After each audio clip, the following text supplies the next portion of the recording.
বিশ্বের আরও ৩০টি দেশের নাগরিকদের উপর যুক্তরাষ্ট্র ভ্রমণ নিষেধাজ্ঞা আরোপ করতে যাচ্ছে বলে জানিয়েছেন মার্কিন হোমল্যান্ড সিকিউরিটি দপ্তরের সেক্রেটারি ক্রিস্টি নোয়েম।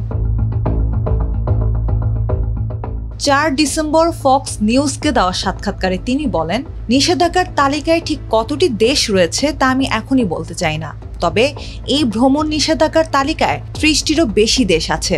মার্কিন প্রেসিডেন্ট নিজেই নিয়মিত এসব দেশের পরিস্থিতি পর্যালোচনা করছেন।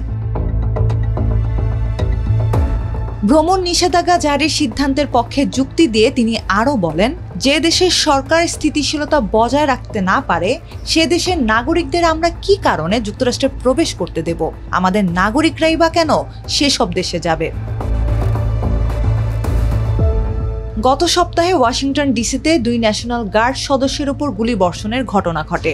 এতে এক সদস্য নিহত এবং আরেকজন গুরুতর আহত হন। ওই ঘটনায় একজন আফগান নাগরিককে গ্রেপ্তার করা হয়। এরপর তাৎক্ষণিক প্রতিক্রিয়া হিসেবে 19টি দেশের নাগরিকদের অভিবাসন সংক্রান্ত যাবতীয় কার্যক্রম বন্ধ করে দেয় যুক্তরাষ্ট্র।